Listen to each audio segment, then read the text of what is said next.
Semangat pagi Sobat Humas. Kita berjumpa lagi di acara podcast Polda Jatim.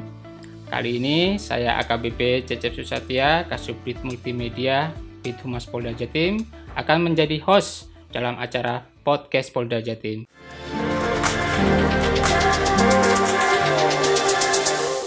Kali ini kita akan berbincang-bincang dengan Bapak AKBP Samsul Makali. Beliau adalah Kabak Binop Ditreskobah Polda Jatim. Selamat pagi Pak Makali. Semangat pagi Pak Cecep. Apa kabarnya Bapak? Kabar baik, sehat, semangat selalu. Ya, Alhamdulillah. War on track, War on drug. perang melawan narkoba. Semangat. Baik Bapak, informasinya belakangan ini ada kegiatan yang cukup besar yang dilakukan di Ditres Narkoba Polda Jatim, yaitu kegiatan operasi di Kampung Narkoba Bapak ya, benar ya Bapak? Betul Pak Cecep. Mungkin Bapak bisa jelaskan kegiatan tadi Pak, masalah Kampung Narkoba, apa benar memang di Surabaya ini kita masih ada Kampung Narkoba Pak? Sebelumnya mungkin kami cerita dulu prosesnya. Mm-hmm. Jadi sebetulnya kita ada Direktur Narkoba. Dilepas saja Pak, biar enak. Ya, Nah, biar wajahnya yang ganteng bisa dilihat oleh netizen ataupun Sobat Humas. terima kasih. Jadi sebetulnya kita punya gagasan kerjasama dengan BNN Provinsi Jatim. Jadi ingin membuat BNNP Pak ya? BNNP Provinsi Jatim. Kita ingin membuat posko kampung bersih narkoba. Tempatnya yaitu di Jalan Kunti, Sitotopo, Surabaya. Memang dikenal oleh masyarakat di situ sebagai tempat kampung narkoba. Mungkin nanti bisa kami ceritakan dulu. Nah, dari niat tersebut, kemudian kita lakukan koordinasi. Sebelumnya melakukan rapat-rapat. Jadi rapat kita laksanakan, pada intinya sepakat bahwa di sana nanti akan didirikan kampung posko kampung bersih narkoba. Kampung tangguh gitu.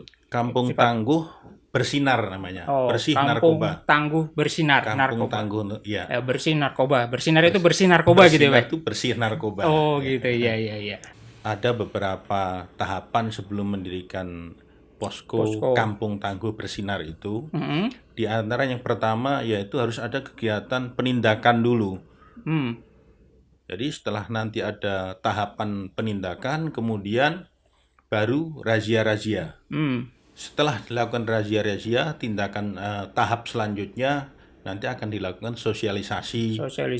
Bentuknya juga ada ceramah, kemudian juga tes urin. Jadi banyak tahapannya Pak ya? Banyak, ada untuk 4 menjadikan tahapan. Suatu posko kampung bersih narkoba. Nanti setelah ada tahapan, setelah nanti tahapan ketiga tadi, kemudian nanti tahap keempatnya kita akan tatap muka dengan tokoh masyarakat sekitar. Bentuknya sama juga sosialisasi, sekaligus kita ajak sinergitas bahwa kita sama-sama akan memberantas narkoba dengan jalan pencegahan, mendirikan posko kampung bersinar. Yang posisinya ya. di Jalan Kunti. Jalan Kunti. Nah, terkait tadi pertanyaan apakah di situ memang rawan narkoba, tentu kita bicara data, Pak. Cukup ramai Pak ya? Cukup ramai. Jadi dalam satu wilayah RW itu sendiri, Kampung Kunti, rata-rata yang TKP-nya Kunti itu 1 tahun bisa 30 kasus. 30 kasus ya, dalam 1 tahun. Dalam 1 tahun. Itu belum kalau dia ketangkep di luar. Ternyata asalnya barang dari wilayah Kunti. Nah, itu yang sulit kita telusuri.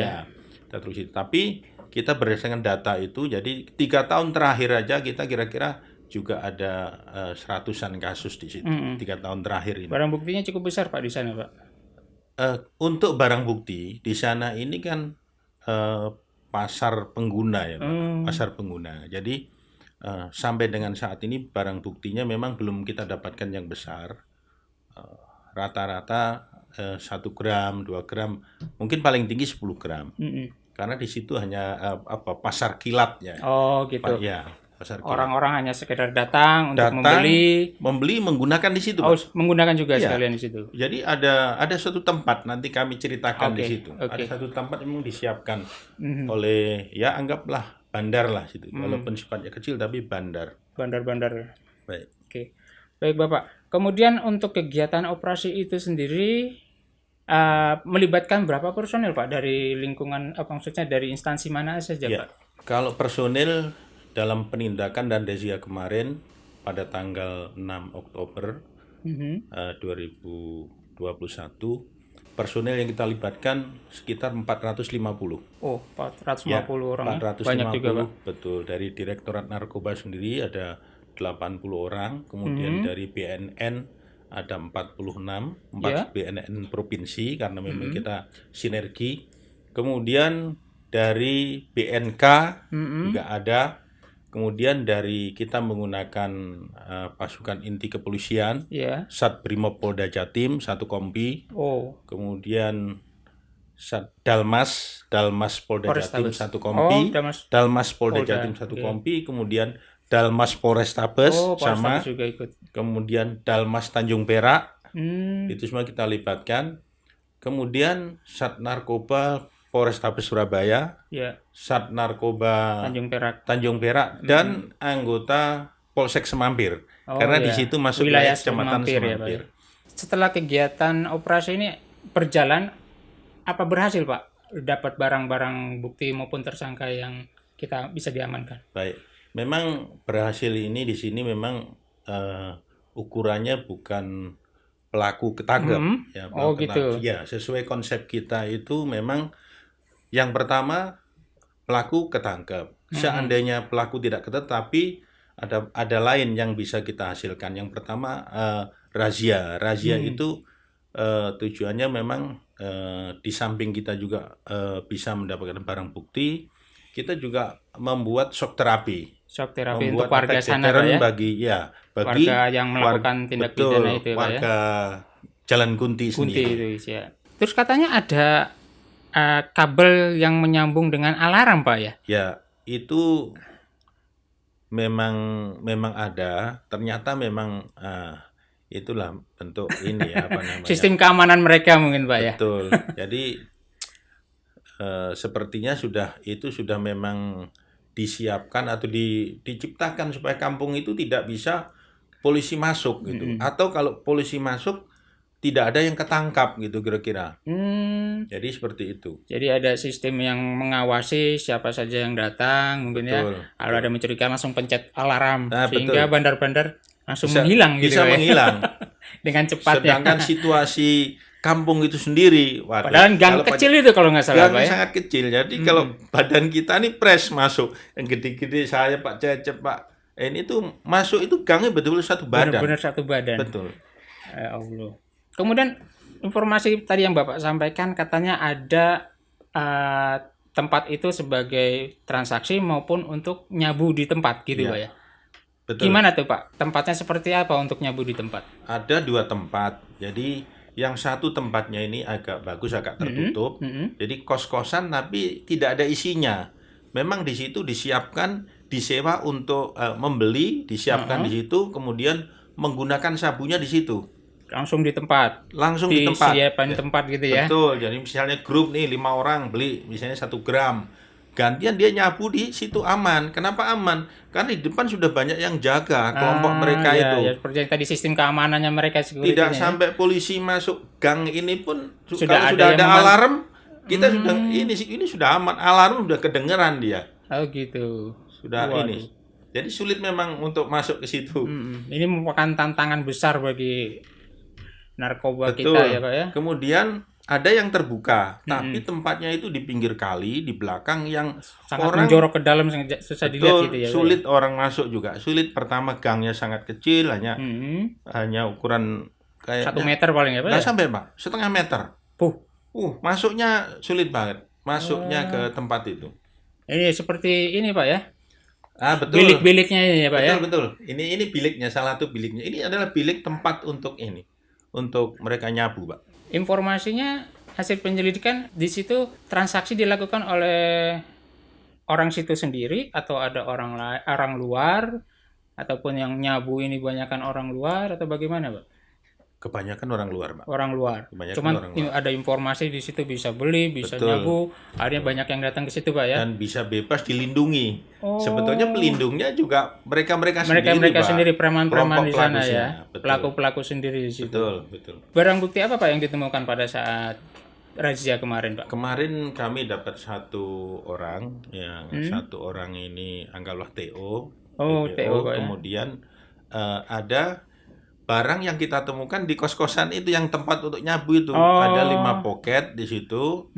Ada 5 poket tapi tidak ini, ada Pak, ya? pelakunya. Betul.